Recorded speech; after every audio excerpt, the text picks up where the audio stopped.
back like we never left.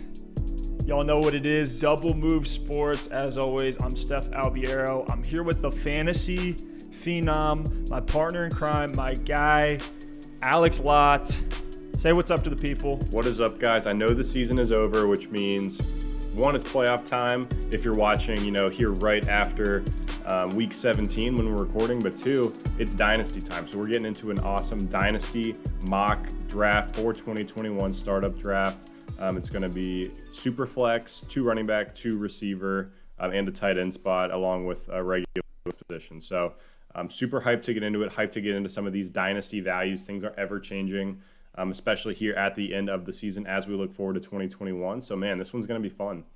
So we're going to do the first 2 rounds. We're going to go back and forth. Alex, I'll give you the 101. I'm usually the host of this thing, kind of navigating the ship. So as, the co-pilot, I'll let you have the 101. You can do the honors, and then I'll go 102. You go back to 103. We'll just go back and forth. First 2 rounds here. If you guys like what we're doing, and we get some, good comments, likes, engagement on this thing, we'll do the 3rd and 4th rounds, maybe in 5th, 6th, 7th, 8th rounds, depending on how you guys are feeling. But it's Dynasty time, and, startups, people, have the fever coming off the NFL season. We're now in the postseason. It's an exciting time for football fans. People are hungry. They're looking at the drafts. They're looking at these rookies. So operating off of all of the information we have today on January 6th, 2021, the draft is going to change a lot of things. Teams are going to make free agency and different offseason moves. We're going to try to factor that in.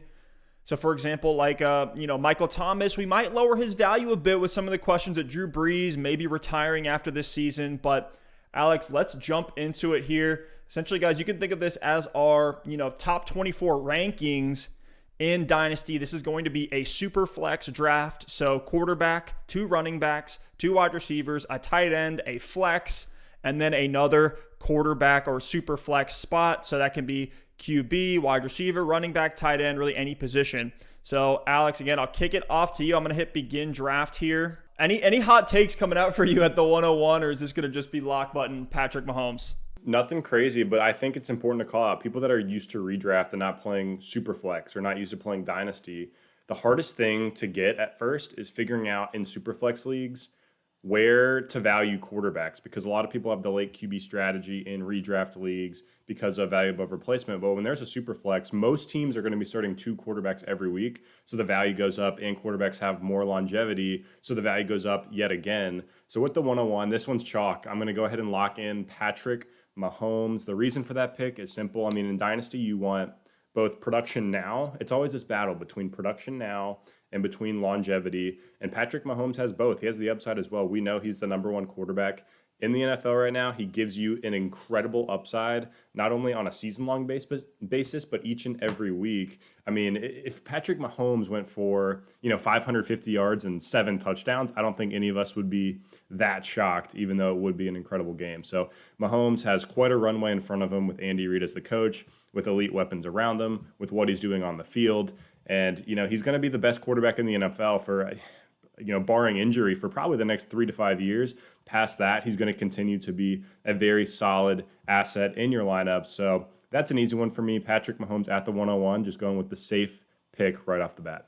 Really can't argue with you at all there. He has the long-term stability with the contract as well, right? 10-year deal that he signed. $500 million man. Yeah, so when you're at the 101, or really any of these early picks, right? 1st round, 2nd round, you don't want to do anything risky here. Just get the chalk options, get some pivotal cornerstone pieces that you can build your entire roster around.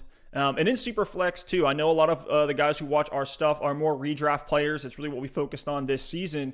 But getting into Superflex leagues, you want to value the QBs very similarly to running backs. So I think it makes a lot of sense to take quarterbacks and running backs in this round, just like you would in most redraft leagues where you want to take a running back early. But my pick here at the 102, it's another chalk pick. Maybe in a Superflex league, you look at quarterback here, but I think there's plenty of QBs both in this 1st round later on and then later on through the draft that I can pick up. So I'm going to take the top running back option, just a 24-year-old, not even 25 yet, which is the age apex for running backs. It's going to be Christian McCaffrey. I know he's coming off the injury-riddled year. It was a tough one to see for him, and for those of you in redraft who took Christian McCaffrey, you probably had a really rough season. Hopefully you're able to pick up Mike Davis and get some of that value back.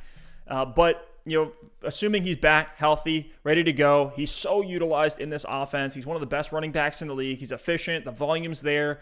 And really before this season, he hadn't really dealt with any injuries. So the fact that the Panthers had shut him down even gives me more confidence to say, hey, we're not going to put our stud running back that we're going to build around in any sort of jeopardy. We're not making the playoffs this year. Let's just keep him rested and ready to go for next season. And I'm seeing some rumors, man. I would love if the Panthers can make a move for a quarterback, maybe a Justin Fields in this draft. Would only help that value for McCaffrey. We'll see. Matt Rule was hesitant to say that Teddy Bridgewater would be the starter next season. So I'm optimistic for this Panthers team. So Alex, back to you at the 103 after we went Mahomes and McCaffrey to start off this draft. Yeah, I love that pick. I mean, that's chalk. He's locked in as the RB1 in football when he's healthy for the next couple of seasons, has the contract as well. But with the third pick, now it gets a little bit interesting. I mean, I'm not really looking at receiver just yet. Running back, there's some really, really big stud names on the board. Quarterbacks are looking tempting as well. A lot of these dual threat guys towards the top that are still fairly young. But with the third pick, I can't pass up Dalvin Cook here. Ooh. There's a lot of stability in his situation there in Minnesota. I know there's the injury risk, but over the last 2 seasons, he's played 14 games in each season. This year he would have had 15 if it weren't for the family matter that he attended to there in the last week of the season. And in those last 2 years, PPR running back 6 and 2. So this is a locked-in top 5 guy who's an absolute workhorse when he is healthy, gets it done in the receiving game as well. The Vikings have a lot of young pieces on offense. They have Justin Jefferson there. Their offensive line improved this season. And Kirk Cousins, I don't know how much longer he's going to be in Minnesota, but all signs would point to them sticking with him for the near-term future. And even if they do move on for Kirk Cousins, we like to see them, rely on the run game anyway. So I like Dalvin Cook here. I know there's a lot of other options on the board. Kamara's there, Derrick Henry, but Cook's only 25 years old, just got the new contract. And for these next 2-3 seasons, which is really the window I look at in Dynasty leagues, he's going to be a locked-in top 5 running back. Beyond that, we'll see if he has the longevity. I know with the injury issues, we might not get it, but I think we still have 3 to 5 years of production for Dalvin Cook. While these next couple years, he's going to be one of those locked-in top 3 guys, top 5 guys. I actually think it's a pretty hot take because he's just over the 25 age season, but I mean I can't debate you too much. Those are all great points. He's 1 year older than CMC. He's 1 year older than CMC, but injuries coming down off that 25-year-old season. But look, you got to get your guy here. You love Dalvin Cook. I think it makes a ton of sense. I don't think there's really any questions situationally for him. Like you said, the contract there, the stability. I don't mind it. He's used heavily in the passing game. Bell cow, 3-down back. I probably would have looked at like Saquon, or I thought about Saquon. Or Jonathan Taylor, a guy like that, in the same range. But look, you're going to go for a stud here. Get a piece, again, that you can build around that can lead you to a win this season. It's hard to find teams, both in the redraft and Dynasty, that didn't have, at least one of these, Derrick Henry, Dalvin Cook, stud, Alvin Kamara names on their team. So can't debate you too much there. Might be, that's one we can circle back to in a later episode, but really I don't think it's a bad pick per se. So I'm going to plug in Dalvin Cook for you. And now I'm back here at the 104. So this is a Superflex draft. When I look around at the league, I think there's a player here. There's a guy that I think could be a QB2 for a long time. He's only 23 years old, coming off a great season. Really gives you the best of both worlds when it comes to not only passing the football at the QB position, but also running the football. You got Lamar Jackson, who skews really heavily on the running side. I'm sure he's going to go in this first round here. Mahomes is very much on the passing end of the spectrum. I want to find somebody right in the middle that can give me upsides on both parts of the game. Is tied to a coach that loves him, took him at the 101, so definitely has the draft capital. And my pick here is Kyler Murray, quarterback for the Arizona Cardinals. This season, he was banged up towards the end there, was taken out of the game about halfway through in week 17 against the Rams, but finishing the season as the QB3, and from a points per game perspective, 23.4 fantasy points, 25.8 fantasy points per game in 2020. and, is thrown for just under 4,000 passing yards. If he's at full health, he does surpass that number this year for over 4,000 passing yards, 26 touchdowns through the air. And then on top of that, he's giving you, over 800 rushing yards on this season. And even before in his rookie year, had over 500 rushing yards. So there's just so much value through the air, on the ground. He's a cornerstone piece, and he's got the youth. So I'm taking Kyler Murray as a guy that I'm going to build around for years to come here at the 104. I like that pick. I mean, that shows the importance of the quarterback position here in Dynasty. And that's the thing about Kyler Murray. He gives you the ability on the ground. He also has that air raid offense. And for the meantime, he has DeAndre Hopkins. So Kyler should be a good quarterback in this league for years to come. So I love the pick. With the 105, I'm back in this scenario where I'm really debating, kind of taking your trend and shifting towards the quarterbacks here at the top, or going with another running back. And I think I'm going to go with a running back. I'm going to go with Saquon Barkley. Saquon obviously was disappointing this year because of the injury, but in his first 2 seasons behind a brutal New York Giants offensive line, PPR running back 1, PPR running back 10. He's an absolute workhorse. He gets targeted in the passing game as well. When Saquon Barkley is healthy, he is one of those, 5 backs in the NFL that you can truly say, okay, this guy's getting all the carries, and this guy's getting pretty much all the receiving work out of the backfield as well. There's just not a lot of running backs in today's NFL that get that dual threat, full workhorse role. Saquon has it. He's been effective in an inefficient offense. I can only imagine if this offense takes strides forward. We'll see if Daniel Jones can get it done. We'll see if they can improve their offensive line. But with Joe Judge as the head coach, I think the Giants are at least moving in the right direction. So if Saquon Barkley comes back healthy next season, which I fully expect him to do, he's only 23 years old right now, has a couple more years of really, really elite production, and I think he'll be a really strong RB1 for your team. So you took Saquon there. Great pick. Again, kind of like Christian McCaffrey, we didn't get to see what he was going to do in 2020, but he's I think a generational talent. And, part of his game is utilization through the air. And then he's going to be a guy that can get, 250 plus touches a year. The Giants are all in on Saquon. They're going to use him a ton. And so I like that pick a lot, man. I think that's a pretty strong one. Hopefully he comes back 100% from the injuries. This is another tough one for me. And now when you're actually in a dynasty draft, right, you're on the clock, you want to let the values fall to you. You also want to pick guys that can accrue in value over time. You look at a guy like Patrick Mahomes, his value is already pretty sky high. His value is probably not going to go up. So part of that as well, part of my pick of, like a Kyler Murray there, I think he can only improve in all facets of the game. They bring more weapons in. The offense gets better. I think his better days are ahead of him. Maybe same thing with Mahomes, but from a value of how dynasty players are putting them, everybody's going to have Mahomes at the QB1. There can be a debate between, Kyler, Lamar Jackson, Desean Watson, Josh Allen now getting into that QB2 question there. So we'll see. We'll see long term, but I think I'm going to go with the young guy, a rookie that's shown a ton this year, finishing on the season as the RB6 in PPR leagues, and it's Jonathan Taylor. He's only 21 years old. Just let that sink in for a second. Only 21 years old. Running backs peak at about age 25, so at least 4 more years of locked and loaded workhorse, bell cow, top tier production, and he has the draft capital, early second round pick. Only 15.3 fantasy points per game, but we have to remember this is a rookie in a shortened offseason who came in, and really the biggest question around Jonathan Taylor is, can he get it done in the pro level, in the passing game? And that's arguably been his best feature in his rookie season in the NFL. He was extremely efficient through the air, the most efficient running back through the air in the entire league. And then as he's faced some easier matchups, building up the confidence later in the season in that back half where we typically see rookie running backs break out, we did see that breakout from Jonathan Taylor.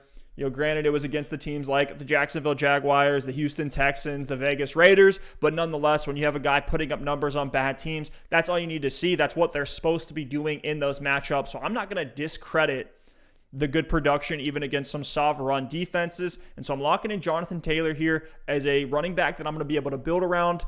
His value's sky high. He's going to be a stud, and I can move him down the line. I got 3 or 4 years that I can move him if, let's say, my team busters out and I got to sell off all my pieces for picks and go into full rebuild mode. So I'm taking JT here at the 106. What do you think about that pick as a Colts homer? I had a feeling you were going to take JT. I don't mind it. You make a good argument. His potential is sky high. I think his value, to your point about gaining more value, can he take that next step forward into being that total workhorse in the passing game and the running game? As long as Nyheim Hines is there, I don't know, but we did get to see him fairly involved, which is obviously fantastic. And he's tied to a great O-line, which we love to see. There are questions at the quarterback spot with the Colts. So I think JT at the 106 is a little bit early for me. I'd feel a little bit more comfortable with him probably at the back of the first round, but you go get your guy. I love JT as a player, so the way we saw him in the season shows his upside, and he should only get better in the NFL. So I don't mind it. There's still a couple guys on the board I think I would rather have, but nothing wrong with that JT pick there at the 106. Here at the 107, I'm finally going to go back to the quarterback position, not going to dip into the receivers just yet. I know there's some tempting running back names on the board, Alvin Kamara, Derrick Henry, Zeke.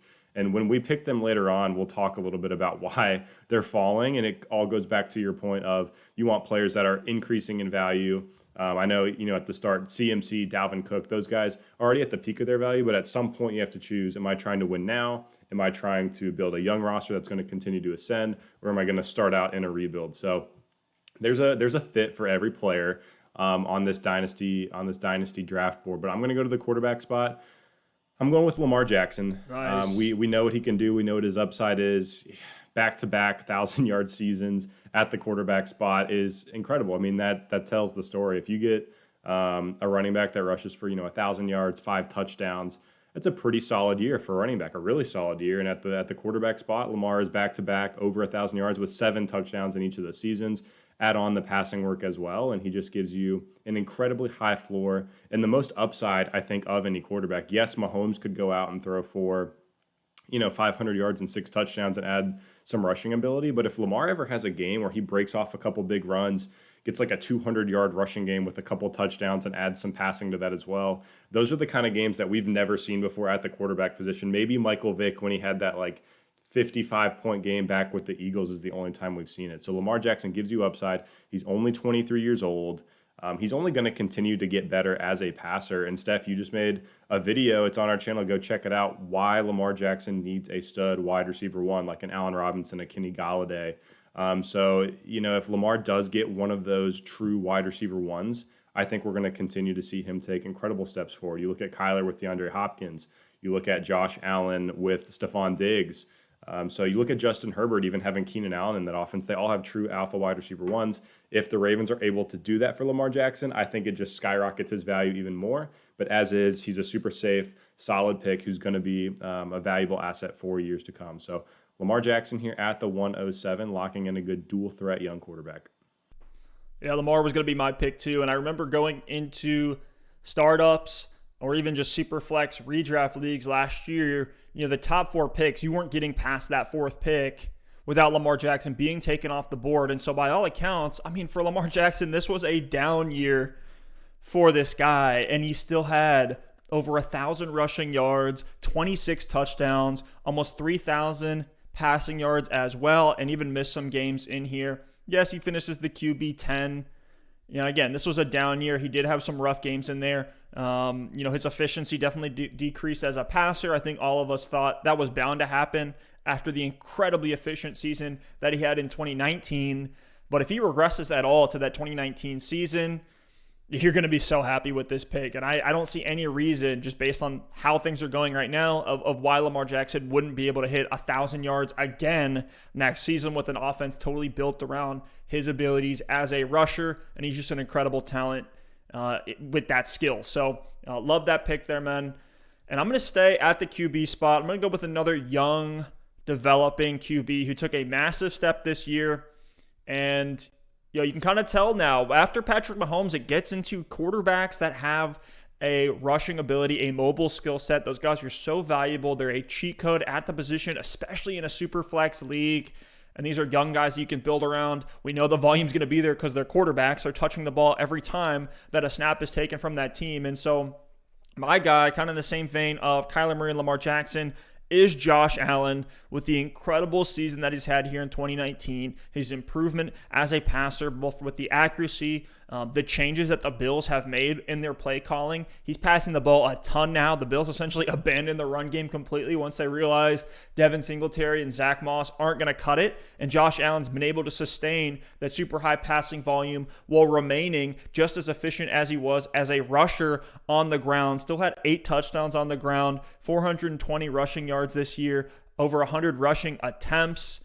So rushing the ball, like he wasn't relying on that quite as much, but he made up for that in spades with 37 touchdowns, 4,500 passing yards, finishing as the QB1 overall in 2020. You got to just hit the lock button here on Josh Allen. We could have even taken him sooner in this draft, and I don't think anybody would have batted an eye at that. So I'm going to take Josh Allen as a guy that I can build around, hope that he can stay at this level next year and continue to improve over time.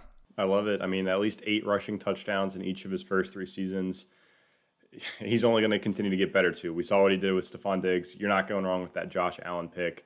Here at the 109, I'm finally going to dip into the wide receiver spot and have my choice of everyone. So, wow. There's some good options on the board at quarterback. You still got Watson there, who's tempting. And I think it's a little too early for Herbert, just for my taste. But he's in consideration, most likely in round 2. And then even at the running back spot, Kamara, Derrick Henry, Zeke, CEH, and Swift are still on the board for some young guys. Chubb. There's so many great options here, but I'm going to go with Tyreek Hill for the Kansas City Chiefs. And this really came down between Devante Adams and Tyreek Hill. I think for next season, I would take Devante Adams as my wide receiver 1. But when I'm thinking about Dynasty, I'm going with Tyreek Hill because of what we've seen from him over really this year and at the end of last year. We've seen not just these boom bust games. Like in 2018, he was the wide receiver 1. In 2017, he was the wide receiver 8 on the season. But it came in, a 38-point game and then a 10-point game and then a 35-point game and then an 8-point game. This past year, we really saw Tyreek Hill show some consistency. And then he obviously still has the massive upside as well, which we saw when he had that incredibly ginormous, 3-touchdown, 200-yard game in the first quarter of this season. So 269 yards in that one, man. That was incredible against the Buccaneers. That is absolutely insane. So, I think Tyreek Hill is tied to a great quarterback, obviously, with Patrick Mahomes.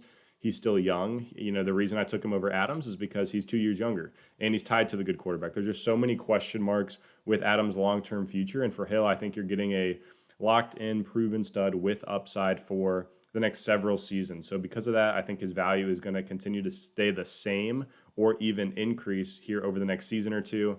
And you're going to get some really, really good production. So first choice wide receiver at the 109, not too bad. And I wouldn't be surprised to see another couple go off the board here as we make the turn here into the second round. Yeah, Tyreek Hill's not even 27 yet. He's about to turn 27, I think, here in the next couple of months. 27 is the AJ picks for wide receivers, so about to enter his prime season. After that, he'll be a little bit more on the downswing, but we've seen it.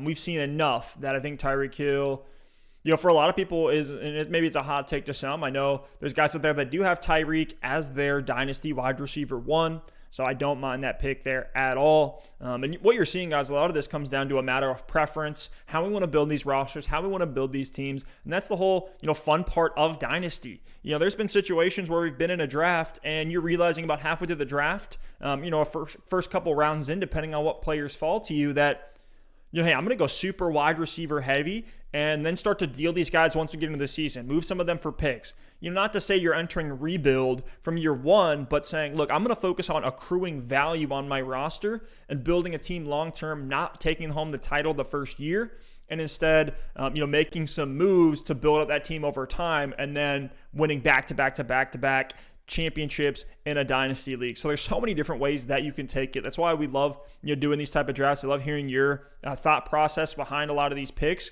because it just shows the different ways that you can go in dynasty leagues. My pick here at the 110, man, this is tough. We got Kamara there on the board. He's still extremely appealing. Just the fact that Drew Brees may not be there next year. We saw, if it's Taysom Hill, yikes. There's a lot of concerns for Kamara because he is just not checking the ball down at all to the running back position. So I have some concerns there. It's definitely depressing his value if let's say they draft somebody, they sign somebody, let's say they bring in Matt Stafford, right? That's one that I've heard a lot from the New Orleans fan base saying, let's bring Matt Stafford into New Orleans this season with the Lions kind of entering full rebuild. I for some reason, I can't do it. I'm not feeling it. I actually want to take Dak Prescott with this pick. I had Dak in one of our home Dynasty League, Alex. I had the Russell Wilson and Dak Prescott stacked to start the year, and I was like, I don't know how I lose a game this season with both of these guys putting up over 25 fantasy points consistently a week with some boom games in there as well, some close to 40-point outings. I know Dak's not known as a rushing quarterback. Like, that's not his primary skill set. And he did that a little bit more earlier in his career, but I think his passing ability more than makes up for it. He's still a guy who can get 15 to 20% of his production from rushing stats. So definitely a guy who still has that edge to him, but is more in the vein of Patrick Mahomes than a Lamar Jackson or Kyler Murray. But it's still a guy that I just think he has such a good weapons group around him. I think he's going to get re-signed. The Cowboys have, there's some reports coming out that they're already looking to make a deal with him. So I'm banking here on this pick of Dak getting that long-term contract with the Dallas Cowboys. And if that happens, he's going to be a stud for years to come. He's 27 years old. It's kind of hard to have an apex age with quarterbacks because we see freaking Tom Brady throwing for, almost 5,000 yards this year and, 40-plus touchdowns this season. So there's definitely a range there, but we know for these QBs, especially in a super flex league, this is the guy that I can have on my roster and just set it and forget it every single week. Again, I know he's coming off the injury, but I'm making this pick on a few gambles, but I feel pretty confident that they're going to go my way this year. So I'm going to set up Dak Prescott as my pick here at the 110. I like that. I like that a lot. And yeah, I assume that he's going to re-sign with the Cowboys as well. And the good thing, at least if he doesn't, most of these offenses revolve around the quarterback. And if he goes to another team, I think, the value will obviously fall off because the Cowboys are essentially a perfect situation. But him being the player that he is, he should elevate the guys around him if, the off chance happens that he does go to another team. So I love the pick there. I think he'll be fully recovered and ready to go for next season, the latest I've heard. So I like what you got going on there. So here at the 111, my last pick of the first round. Oh my goodness. There's some options here at every position. I mean, I look at Devante Adams. I look at Alvin Kamara, even Zeke sitting there. I look at Desean Watson.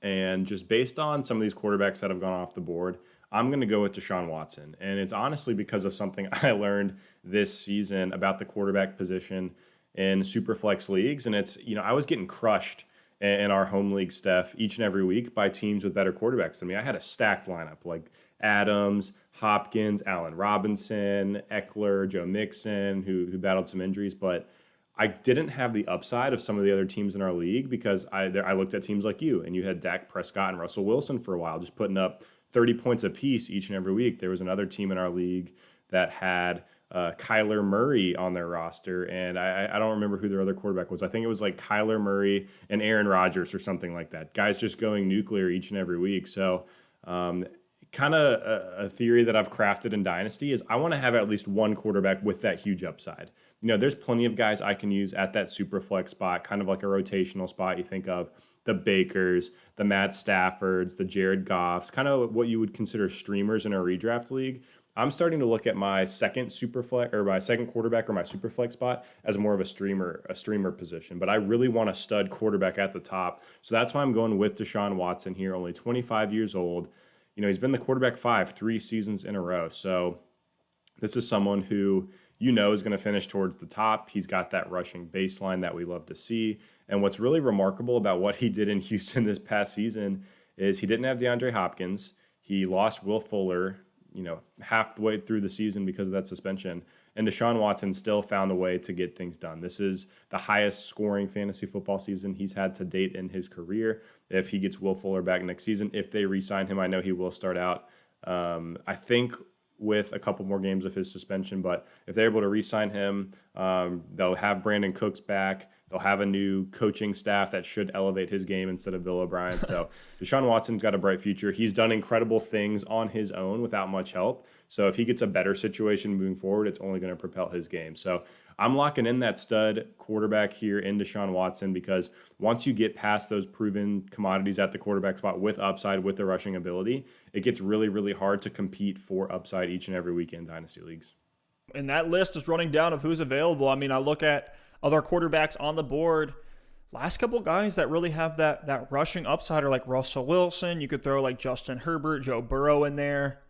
But, there's not too many of these guys. But they're filling up, 60% or more of the QB1s any given season. I only think that's going to continue over time. We're seeing guys like Jalen Hurts emerge. I think the meta for NFL quarterbacks at this point, like the athleticism is caught up now to the position where, before it was mobile QBs like Michael Vick. They were extreme outliers that were able to do what they were doing on the ground. But now this has kind of become the norm at this point. So if you don't get one of these guys, you're at a severe disadvantage when it comes to the quarterback spot.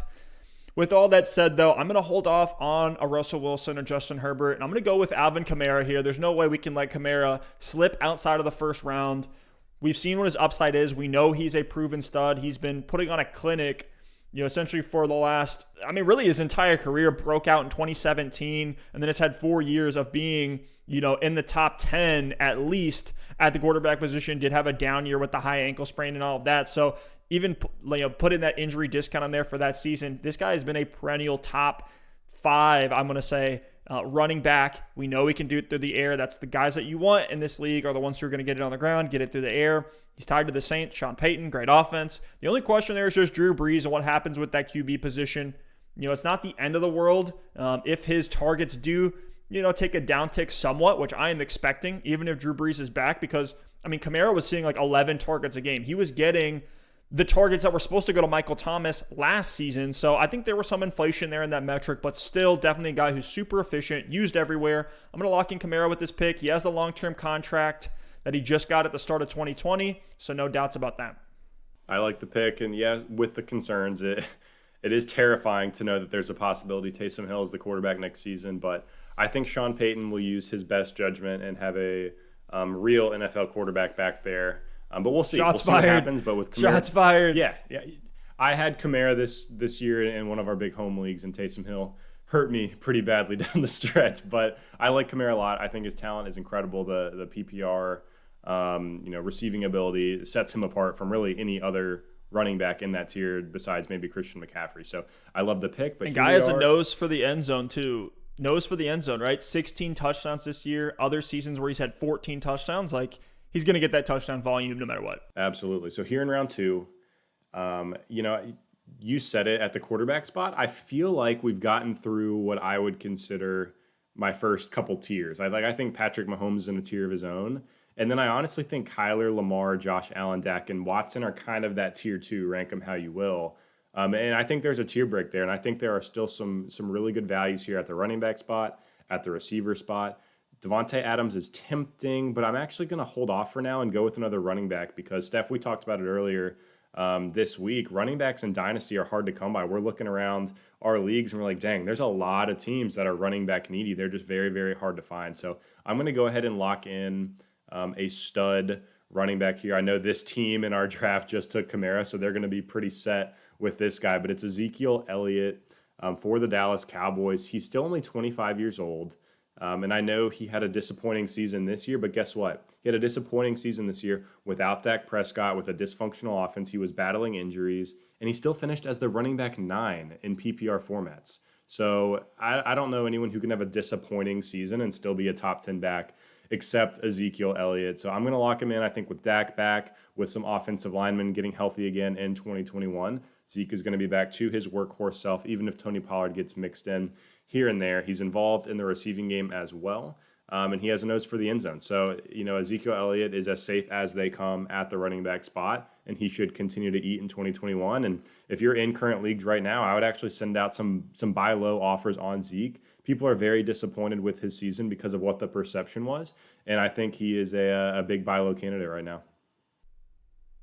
I like the process on that Ezekiel Elliott pick.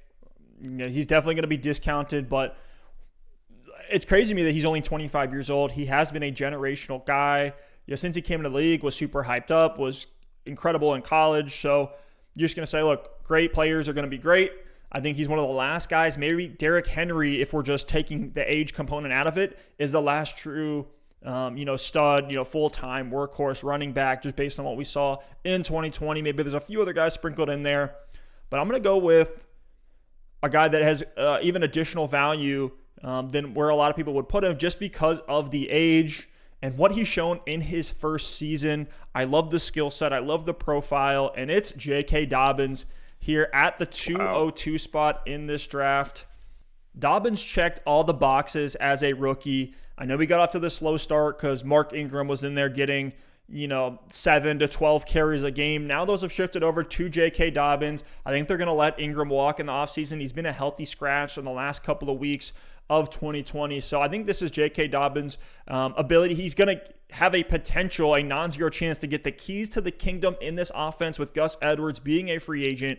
Granted, I do think they bring Gus Edwards back in, but even then, I don't mind it. We've seen the Ravens commit to the running game with Lamar Jackson, and so you're going to give me that. You're going to give me volume, and then, yes, the one knock on Dobbins is that, he's not tethered to a quarterback or really an offense that targets the running back through the air that much. But what we know is that that's still part of his skill set. He was one of the most efficient running backs on the ground and through the air in 2020. And so this is something where I'm investing more so in the talent and the player's ability, not just the situation. But I think that situation is incredible as well, right? He's scoring 7 touchdowns in his last 5 games. He has more touchdown upside, double-digit touchdown upside than really any running back. And the guy's, only 22 years old, just turned 22. So I'm going to lock in a guy that's just going to be a stud for a long time. I think he can accrue in value.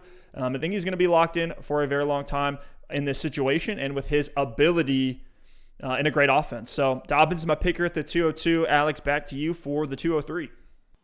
I like it. It's a hot take, and it's just one of those things where you have to make the decision, like, how are you going to value accrual and value and upside in these young players versus proven production? And with this next pick, I'm finally going to go with the proven production side and take Devante Adams. It's just the 203 is ridiculous value for Devante Adams. I think it's fair given his age, given Aaron Rodgers questions how much longer is he going to be playing, how much longer is he going to be playing in Green Bay. I think this year definitely cemented a few more seasons for Rodgers, which is certainly a good thing for Adams' sake. But, he's 28 years old, and if we've seen a recent trend in these wide receivers, like think of the Julio Jones type guys, that 30-31 is where we started to see fall off in some of these studs. So every player is built differently. Adams broke out fairly late in his career, but I think he's still got a really solid couple of years of that wide receiver 1 value. This year we saw him as the wide receiver 1, playing only 14 games, which was absolutely incredible. 18 touchdowns on the season, a guy you and I both liked going into the year. So I don't expect much of that to change heading into next season. He is still going to be the go-to guy in Green Bay. I think Aaron Rodgers is still going to be absolutely unleashed throwing the football. So Adams is going to have very, very high value for the short term, production-wise, for your team. I know we like to talk about accruing value. We like to talk about these young players with potential and upside. But at some point, like, the point of a dynasty league is to win the league. And I can't think of someone who's going to score you more points at the wide receiver position than Devante Adams. So for the short term, it's a great pick, and you just have to weigh that balance in your team, what you're trying to do. But I think the 203 is a fair value, and it's crazy that you can get a guy producing at the level that Devante Adams is producing here in the second round. So a bit of a steal. But again, it's all about your roster construction, all about what you are trying to do with your roster right off the bat. And we'll talk about more about that, roster construction, the strategies going into startups, more as we get into our offseason content. Guys, if you like what we're doing here, a like and a sub, always appreciated. But now back to me at the 204. And I'm so mad that you took Devante Adams there. What's crazy about Devante Adams is that in terms of fantasy points per game in PPR leagues, there's only one player that put up more points on a weekly basis in games that they played, and that was Dak Prescott in a very limited sample size. So more than most of these quarterbacks that we're talking about, more than any running back, Devante Adams, putting up an insane 26.3 points per game. Yeah, listen to this. What'd you say, 26.3 points per game?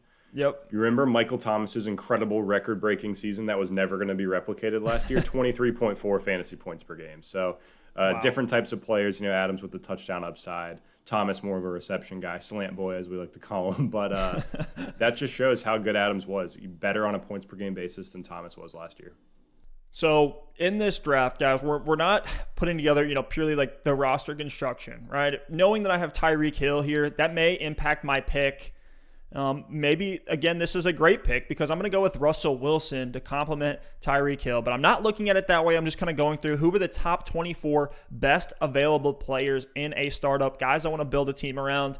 And I think Russell Wilson is still one of those guys, had an extremely hot start. It kind of feels like we know what Russell Wilson is at this point. Highly efficient. Typically starts the season really, really strong, kind of cools off as it goes along, but can still have some boom games in there as well. And then they make a run in the postseason. So with Russell Wilson, we saw it this year. They pulled the limits off of them. They let him throw the ball a ton.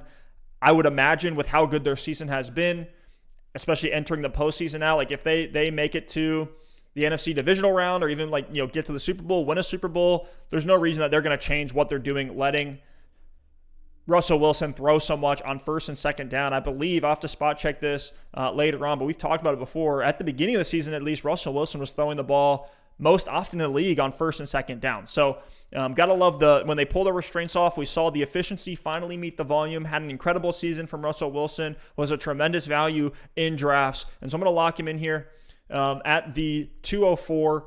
Yes, he is a little bit older, but we've seen QBs, especially, elite quarterbacks like Aaron Rodgers, like even Tom Brady, even guys like Ryan Tannehill that are a little bit older are still able to produce well past, that age 30 there. So I'm not really afraid of the age. I think he's going to be a stable option for at least the next 2 or 3 years here. Has the contract, has the team commitment. Yeah, he's a stud, one of the best quarterbacks in the league, doesn't get talked about enough. I think this year he did get it talked about a ton, but still hasn't won an MVP. So maybe he can get that next season, and I'll be really happy with that 204 pick, assuming the stats are there fantasy-wise.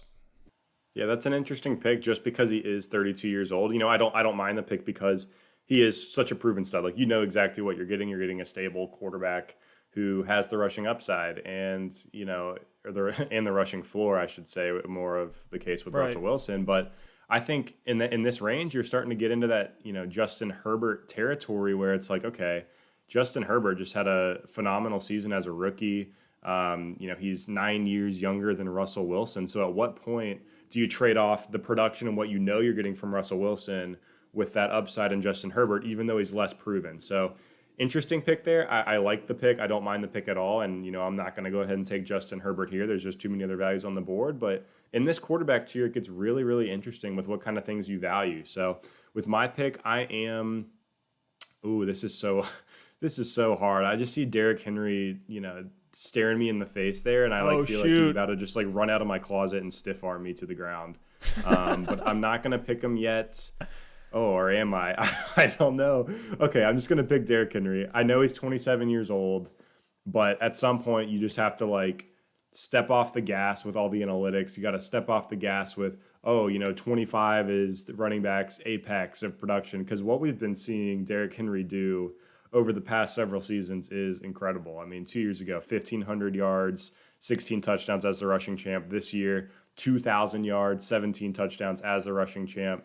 We didn't know if he could replicate the efficiency or the volume from last season when he had 303 carries. This season, he had 378 carries. So as far as I'm concerned, Derrick Henry is going to continue to be a stud. Yes, his long-term window may be closing. Maybe he only has 1 to 2 years more of that elite production, but we know what Derrick Henry is. He's going to get over 300 carries. No, he's not that involved in the passing game, but he's also as good of a bet as any to lead the NFL in touchdowns. Tannehill is working that offense. Corey Davis, I know he's going to be a free agent this season, but they're going to hopefully bring him back or find a good wide receiver 2 replacement for Davis. And then they've got A.J. Brown on the other side of the ball. So this offense is a good offense. Mike Vrabel is a good coach who knows how to run an offense.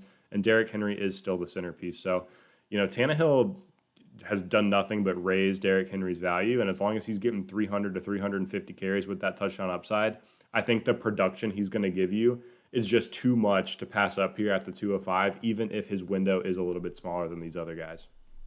Shout out to Josh Larkey. one of the better follows on Twitter. He's associated with Player Profiler, Roto Underworld, does a lot of the DFS stuff with them. Big data, coding guy, but he did a pretty big analysis of running backs that have received over 300 carries in their career. And the guys that have done it, it's actually pretty interesting. Looking at the sample size, guys who rush for 300 yards are even more likely than any other running back to repeat with 300 carries, I should say. I think I said yards in there, but you get what I'm saying, right? If you've hit 300 carries once, you're very likely to do it again. We've already seen Derrick Henry do it twice.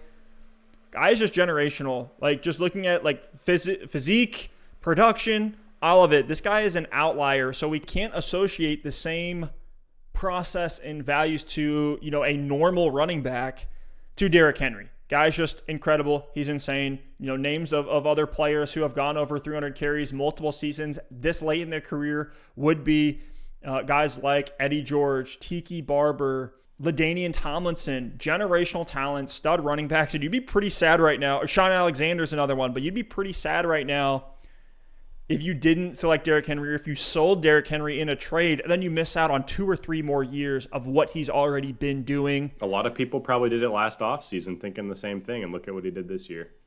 Exactly. So you add in the volume with the efficiency, the stability. He has the contract at this point. You got to love it for Tractor Cito. But I'm going here at the 206, and it's down to 2 names for me, maybe 3.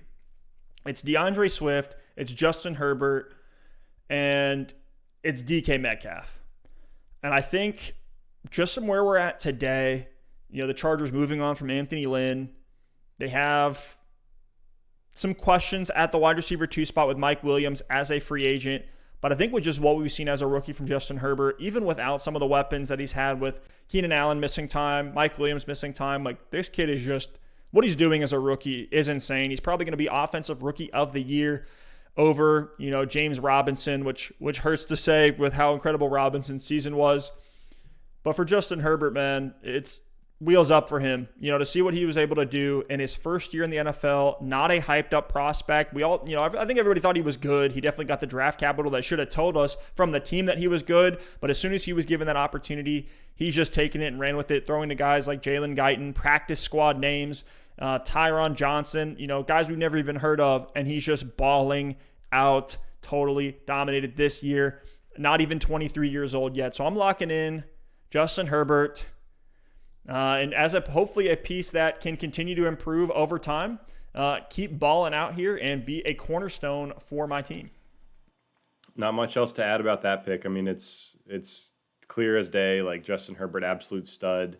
I can only imagine what's going to happen if this guy improves, gets a quarterback whisper as a head coach, anything like that. So the future is bright for Herbert. And to me, like the Chargers have to be if I'm the most sought after coaching candidate, I'm wanting to go to the Chargers, because you look at what they got. They made a nice push there at the end of the season with some good games. They got the young stud quarterback. They got weapons. They got Bosa and Derwin James as centerpieces of the defense. This could be a really, really good team as early as next season. So I love that Justin Herbert pick. Now with my pick, there's no other quarterbacks that I'm really interested in at this point in the draft. The running backs are definitely intriguing. The receivers, there's still some incredible receiver value on the board here, but I think there are a lot of receivers that we can pick up later on. So I'm really locking in on the running backs, and I think I am going to go with DeAndre Swift, your guy. I know you love him. He's 21 years old on the Detroit Lions. And this guy is just incredibly talented. We saw him finish the season as the PPR running back 18. That's with missing 3 games and seeing incredibly low snap counts for the first several games of the season. It looks like the first 4 weeks he was only getting a handful of touches per game. After the bye, he really started to get more and more involved. So wasn't that involved in 4 games and missed 3 games, still finished as a top 20 running back as a rookie, involved in the passing game, a beast in the running game. This Detroit Lions team should improve, hopefully, on the field and in their culture with Matt Patricia gone. Heard nothing but horror stories about that guy. So, I know there's questions about the receivers, Kenny G and Marvin Jones. There's questions about Matt Stafford. Is he going to go to another team that's contending right now?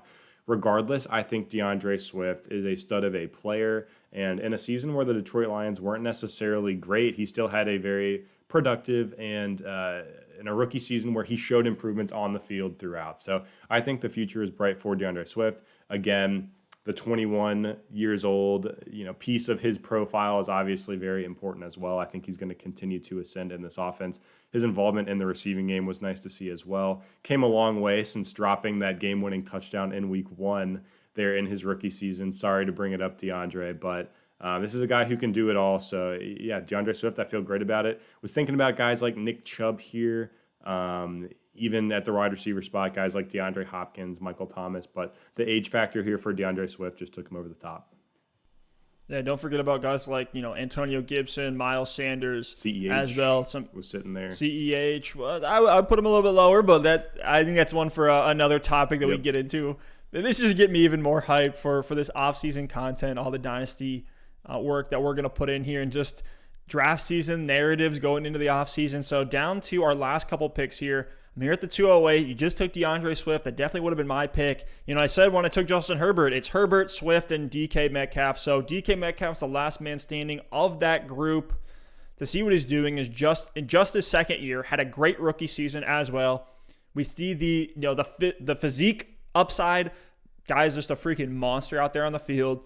He was able to get, shut down a little bit by some of the better corners in the league, Jalen Ramsey, Budda Baker. He would struggle at times, but I think he can still improve. He's tethered to a great quarterback, an efficient quarterback. The connection's there. I think this is just going to be the norm now for DK Metcalf, assuming good health. So I'm going to lock him in here at the 208. He's, by all accounts, most analysts that I've read have him as a top 5 Dynasty wide receiver. Some even have him as their Dynasty wide receiver 1. And so I'm going to take DK Metcalf here as, again, another guy who's younger. I'm going to have him for years to come, and he's just a freaking stud, man. Yeah, a little bit of a hot take there with some of the other names on the board, but it just shows the hype surrounding DK Metcalf. I do remember the talks this year of him potentially being the Dynasty wide receiver 1. Cooled off a little bit down the stretch, but we saw everything that this guy can do, so I don't mind it one bit. Here at the 209, I still think there's some value here at the wide receiver spot. It's tough because we got Justin Jefferson there setting the rookie receiving yards record, 1,400 yards. Absolutely insane. Only 21 years old in this Vikings offense. You also got DeAndre Hopkins, Michael Thomas, CeeDee Lamb, A.J. Brown. I mean, these names, I'd be happy with any of these guys on my team. Yeah, Stephon Diggs. I'd be happy with any of these guys on my team. At the tight end spot, George Kittle starts to get a little bit interesting in this range as well. I'm going to go ahead and lock in DeAndre Hopkins. It's funny, this team that we're drafting for here also has Kyler Murray, so that would be a really fun stack to hold on to in a dynasty league. But Hopkins, similar in a lot of ways to Devante Adams as far as how I'm valuing him, a guy who's going to give you elite production on the field right now, 28 years old, should only have a couple years left of that really elite window, and then at the wide receiver spot should still have a few years after that of value as a wide receiver 2, wide receiver 3. Just depends how some of these guys age and taper off in their careers. But Hopkins right now, absolute stud, tied to Kyler Murray at the quarterback spot, who should continue to get better, continue to improve. Kyler did get hurt there down the stretch, which kind of contributed to Hopkins cooling off a little bit as well. But Hopkins finishes the year as the PPR wide receiver 4 over the last 4 seasons, wide receiver 4, 2, and 1. So no doubt about this guy's talent. Saw a ton of targets in this Cardinals offense this season, 160 targets for Hopkins. So for these next couple seasons, I know Hopkins is going to continue to produce at a top 5 wide receiver level. And being tied to that young ascending quarterback is something I love to see as well. So interesting younger names on the board here, but Hopkins is a pure production pick here for the next few seasons, trying to get after that dynasty title. Yeah, man, we're down to the last. I think there's still a few guys in that tier that I'm really considering here. If this was a real startup that we were doing, it would really be based more on roster construction, how my draft has gone up until this point. And when I look at wide receivers, still a ton of guys, both young and old, like Michael Thomas, like Justin Jefferson, like CeeDee Lamb, A.J. Brown, a lot of stud wide receivers still available. So I'm assuming here in a draft that they're going to fall back to me. And with not that many stud running backs left, I mean, we've taken really all the guys in that top tier, only a few more for me, really only 2. maybe 3 if you count like Nick Chubb, maybe even like a Cam Akers as well. But right now, the top 2 for me are Miles Sanders and Antonio Gibson, still left on the board. So I'm going to take Miles Sanders here. I've been a big Miles Sanders truther. He did have a rough season, had some injury, concerns throughout the year, missed some time, came back a little bit too early, it felt like, but was still a guy who was hyper efficient on the ground. We know his ability as a pass catcher. He's from the same cloth as a guy like Deandre Swift, or even like a Saquon Barkley, Jonathan Taylor, just guys that have a really, really fluid receiving skill set. So I put Miles Sanders in that tier. And then when you have a guy who can break away, 80-yard touchdown runs against the Pittsburgh Steelers and some other really, really tough defenses. We saw a 30-point game out of Miles Sanders this year. I want to lock that up with the last couple running backs still left on the board. And so I'm going to take Miles Sanders here at the 210. Hope that, his 2021 is better than his 2020, both from his health standpoint, from the quarterback situation. He was the Eagles were in some turmoil offensive this year. So assuming they can make some improvements, which, who knows if they can. I think the floor is still high enough that Miles Sanders is worth taking here as well. I like it. Yeah, we'll see what happens in Philly, see what happens with that offense and with that coaching staff as well. But this is my last pick of the second round. I really, really hope we end up doing the third and fourth round here as well, because there's so many names that I want to get into and talk about. I mean, you named it, Nick Chubb, even Akers and Antonio Gibson at the running back spot. At the receiver position, you got Justin Jefferson, Michael Thomas, CeeDee Lamb, A.J. Brown, Diggs. At tight end, I mean, Kittle and Kelsey and Waller, people are going to be interested, even Mark Andrews. When do you take the tight end spot? I think Kittle is in serious consideration for me here at the 211, but I'm not going to do it just yet. If we do the third and fourth round, he will surely go there. But I'm actually going to draft a name here that we haven't talked about at all. And this is a little bit riskier of a pick, but it's Joe Mixon. People are going to forget about Joe Mixon. People are going to be a little bit pissed off at Joe Mixon for what happened this season, but he got hurt, guys. He got hurt, was out in week 6, missed the rest of the year. I really think he would have come back if Joe Burrow was healthy, if they were playing for a little bit more, but there was just no reason to reactivate Joe Mixon. And we saw what this guy can do for the last 3 years. 2 years ago, PPR running back 10.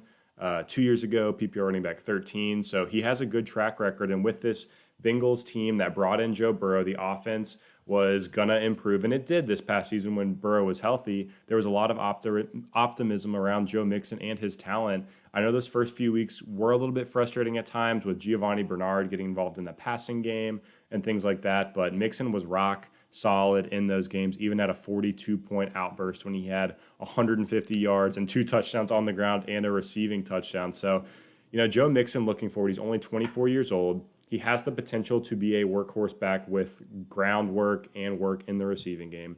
Joe Burrow might miss the first couple games of next season. We'll see how he progresses from that ACL. But Joe Burrow will play next season and be back. I think they're going to really work on improving that offensive line so Joe Burrow doesn't get absolutely slaughtered every time he drops back to pass. And you got T. Higgins and Tyler Boyd at the receiver spot as well. So this Bengals team is on the rise. If we were excited for Joe Mixon coming into the 2020 season, I don't think that should change all that much heading into 2020. If anything, the Bengals' outlook might look even better. So Joe Mixon is someone a lot of people are going to be sleeping on, forgetting about, but he should be fully healthy 100% heading into next year. He's got the skill set to be an absolute stud workhorse back. And I'd be happy to have him as my RB1, even in a dynasty league, if I'm set up with a really, really strong quarterback and receiver. So Joe Mixon here at the 211, I think is a really good value. Dude, I love it. I love it. And this is going to be a guy that you're going to be able to get the injury discount on all offseason in your startups, probably even in redraft next year. This is an injury discount guy, not even 25 years old yet. And we saw he did have some boon games still this season with Gio Bernard coming in and taking some of his volume away as well. But honestly, he's nothing more than like a breather back. So I love what Mixon's doing. He has the long-term contract at this point. The team's committed to him. I think it's wheels up for Mixon, man. I think he was so hyped up going into this year that it's like, as a guy that folks were taking mid to late first round in redraft, now the pendulum's going to swing so far the other way with people forgetting that he still has the same skill set. It's still Joe Mixon after the season that he's had, and he's going to come back hopefully fully healthy, ready to go. So I love that pick there. Last running backs that I'm looking at, I'll go ahead and say it. I'm taking Antonio Gibson here at the 212. I have him above Cam Akers. Aaron Jones is there, but there's uncertainty with the contract situation with Aaron Jones, so I'm not going to put him here. Austin Eckler, Clyde Edwards-Helaire, there's definitely some appealing names at this point. I just still think there's so many stud wide receivers, both young and old, that I can get in the 3rd and 4th round that, past Antonio Gibson and some of those other names, I don't know if there's any other, guys that we know are going to be bell cow backs, guys that can get it done in all facets of the game next year. Antonio Gibson's getting goal line work, passing work. He's great on the ground, and that was the biggest question mark coming into this year because his last year in college, he only had 33 rushing attempts, and he essentially said, look, guys, I have the physique, I have the skill set, and now the team can put me on their shoulders and let me carry the workload. He was able to do that. He got banged up towards the end, but we've seen what his upside is at this point. I think the Washington offense can only get better. And so with that in mind, I think the value can still go up for Gibson. There's room for improvement to even beat this ADP here at the 212. So I'm locking in Gibson. Hopefully Ron Rivera gives him that Christian McCaffrey treatment here in 2021. But for my last pick here, our last one on this episode, I'm going Antonio Gibson. Alex, you said you think that one's a hot take? A little bit. I think the upside for Gibson is there. 22 years old. Yeah, no, it's a good pick. I think for value's sake, to me, he's more of a mid to late 3rd round guy. I just look at the receiver spot. The Justin Jefferson, CeeDee Lamb, A.J. Brown, Stephon Diggs category, I think I would take over Gibson. As far as the running backs go, I would probably still rather have CEH. I know that's going to be a debate for another pod. I know there's questions around Aaron Jones, but the production we're already seeing from Chubb and Eckler and more proven commodities excites me as well. So, I don't fault you too much for the pick. I think it's a little bit of a hot take. I think it's a little early, but hey, I could easily be proven wrong. A lot of these young guys, especially, we see second-year breakouts. We'll talk about it later on, I'm sure, in some of our offseason Dynasty content. It's which rookies disappointed that you can buy low heading into their sophomore season. So Gibson, even though he was a stud, could continue to take huge steps forward as a sophomore in the NFL because these guys are young. They're still developing. So I could definitely eat my words on it, but for my taste, there's just other guys on the board I would rather have. And that's why Dynasty is so fun, guys. It opens up so much for trades, roster construction, making transactions because everybody values things a little bit differently. You could tell by a lot of my picks, I favor, rushing QBs and running backs who can catch the ball. Outside of J.K. Dobbins, my picks in Kamara, Deandre Swift, Miles Sanders, Antonio Gibson, Christian McCaffrey, Jonathan Taylor, all these guys have that pass catching ability. I'm probably not saying anything that's too spicy here. Everyone loves pass catching running backs, but the profile of these guys that just have that 3-down skill set. I mean, see what David Montgomery was even able to do this year. We can talk about him from a dynasty perspective, but we saw him get the 4 workload and put up some incredible numbers, win people dynasty championships in redraft and in dynasty leagues for those who had him. But Alex, anything else to add here? I'm feeling pretty good about this one. Excited once we get the rookies in here after the NFL draft, maybe even before the draft, we'll look at some of those as well. But anything else to add before we sign off? No, yeah. One last thing I would like to add. You said it. It's so interesting how people draft differently, even from these first couple rounds. You can see that you prefer the youth and some of that upside and some of that accruing value, where I tend to value proven production right now, which is interesting. If you're in a league, get a feel for what people value, make trades based on what you're trying to do with your team because everyone does value players differently. And hopefully this kind of laid the land for some of you who are new to Dynasty. And it's it's okay to value, a young player over a veteran if that's the route you're going to take with your team. Don't be in the middle where you have half proven veterans, half young guys. Pick a side, say I'm contending right now, or I'm going to go into a full rebuild and take these accruing assets, these young players with potential. But it's a lot of fun. Steph, I would love to turn this into a complete series. I would love to go back and do rounds 3 and 4, maybe even 5 and 6. Maybe we'll get as deep as 7 and 8, but the interest's got to be there. So if you enjoyed it, guys, please put in the comments if you'd love to see us do rounds 3 and 4. I know this was a lot of fun. There's still tons of names on this draft board that I would love to break down. So let us know. Let us hear your Dynasty questions and some of your off-season questions. And I know we'll be on YouTube in the comments grinding those out and getting back to you guys. So this was super fun stuff. I can't wait to continue to get into some of this Dynasty content. Follow us, guys, on Twitter at Double Move Sports. And we'll see y'all next time. Peace. Peace.